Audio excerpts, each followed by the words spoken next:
job. Not to improve their work ethic or anything, but so that everyone knows what it's like to have that kind of job. They wouldn't work in fast food their whole lives, maybe just like for 6 months, just so they get a feel for it. So with that, let's talk about the time when I worked in fast food. I used to work at a very small local sandwich shop. I don't know if any of you guys heard of it. It's called Subway. Our spokesperson was in the news recently.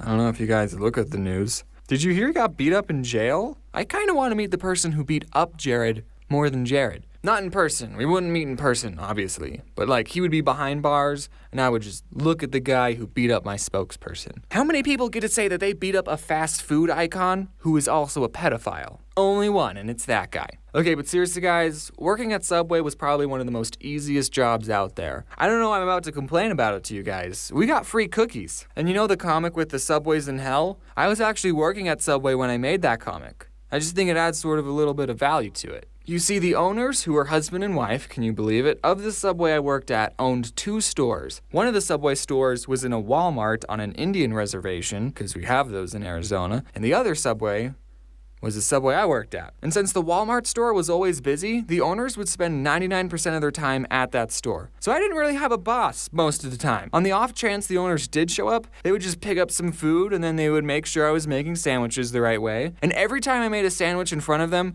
they would always find something wrong with it, without fail. You put on too many olives. Do you know, according to the Subway formula, you're only supposed to put on 8 olives on a foot long? 8! One for every other bite. That's just ridiculous. Can you imagine someone just counting out 8 olives? Nobody does that. I usually worked the closing shift, and at the end of the night, we would turn the alarm and we have 60 seconds to get out of the store. But one time I had the opening shift, so I unlocked the door to get in with my key, and the alarm went beep, beep, meaning I had 60 seconds to turn it off. No big deal, right? I've turned the alarm on all the time when I was closing. So I go to the little control panel and I type in the code and nothing happens. The beeping is still there and the clock is still ticking down. So I go, okay, I'm going to press each button very carefully. I'm going to make sure each button makes a beep when I press it.